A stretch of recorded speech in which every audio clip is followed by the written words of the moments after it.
Hey friends, several of you had asked me about some help for complex, and I wanted to just kind of make you another video to show you how I was taught to break down test questions, and if it can help you, then I'm really happy that it can help you. So we have a question here. A patient with chronic kidney disease has low erythropoietin level. The patient is at risk for what? So when I see this question, the first thing I do is I think chronic kidney disease. What do I know about chronic kidney disease? Well, it impacts my kidneys.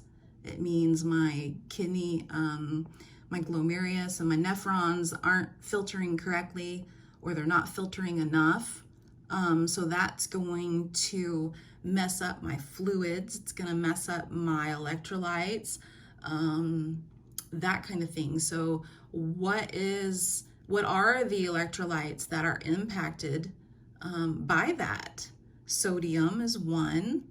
The big one, though, is potassium, right? But even more important than that is understanding what erythropoietin is.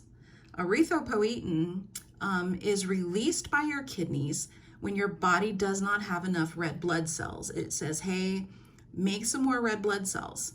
So why is that? I want to explain that to you just on a brief, small little A&P level. So our red blood cells are formed like this. You have 4 iron atoms, okay? 4 iron atoms come together, and I always draw this because I like to make a little H, and they make a hemoglobin. 4 iron atoms join together, and they make a hemoglobin, okay? Each hemoglobin in this little iron atom can carry 1 oxygen in its pocket, right along with it. Now remember, this is Wendy science, okay? So you have 4 iron atoms that came together, they made a hemoglobin. Each iron atom grabs an O2 and puts it in their pocket. So this little guy here is gonna come together with a whole bunch of its friends and make a red blood cell. Long story short, by the time that you have enough hemoglobins to make a blood cell, you're going to have 250 million of these oxygens, okay, give or take. So each red blood cell carries 250 million O2s and 250 million irons, okay? Fe. That is why when we don't have enough red blood cells, we can be anemic, because red blood cells are iron and oxygen, okay? Or we can have lack of tissue perfusion because we don't have enough oxygen. That's very basic, there's so much more to it, but that'll help you understand why that matters and why hemoglobin measures what it does, and why if you don't have enough red blood cells, you can be anemic or short in oxygen, okay? So now if we go back to our question, we've remembered what we know about chronic kidney disease. We've remembered what we know about erythropoietin and red blood cells. Now let's see, what is the patient at risk for? Hypercalcemia. Does calcium have anything to do with anything we just talked about? It does not. Anemia. Now, okay, if we don't have enough red blood cells, we're going to be anemic, right? So let's hold on to B. Blood clots. What impacts blood clotting? Okay. Do not get K, potassium, and K, the vitamin, mixed up. 2 different things. Do not tie those together in your head. K vitamin has to do with clotting. Okay. Something completely different than K potassium.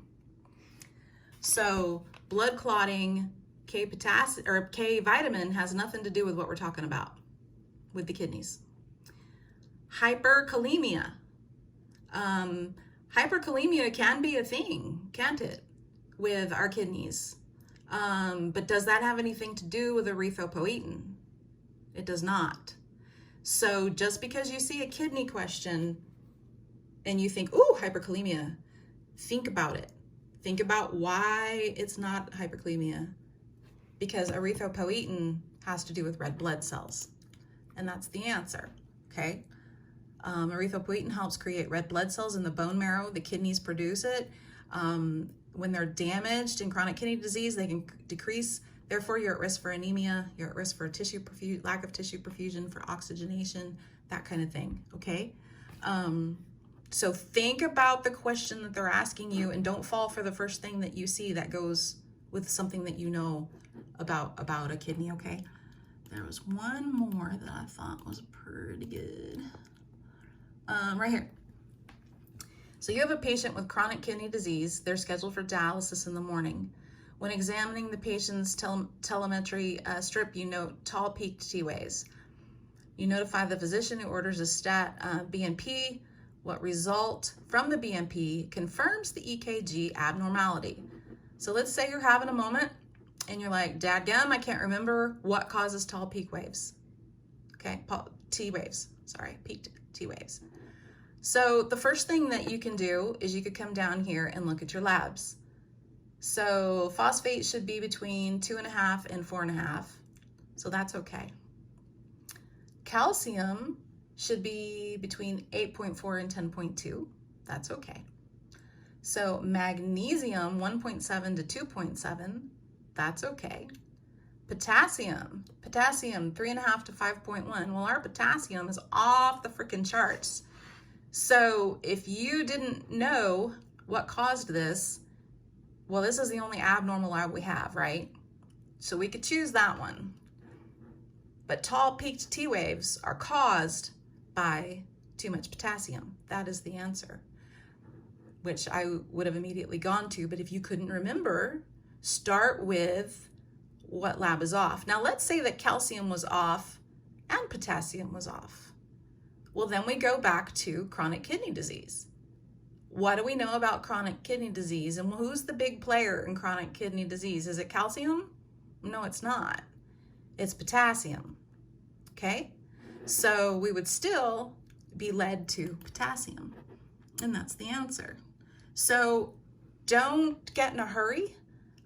Think about what they're asking you.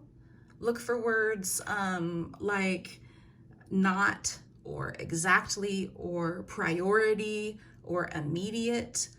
Sometimes all the stinking answers are right, but which one's gonna kill our patient? Which one is the most serious? Which one do we have to look at like right freaking now? That's how you choose those. And when in doubt, choose the one with the longest answer. There are statistics that show that 90% of the time, the answer with the most words is the right one. I have a friend who's a statistics nerd, and I was like, okay, but it has actually worked. So that's just how I break down a question. Let me know if you have any more questions or things, and you can do this. I have faith in you. Bye.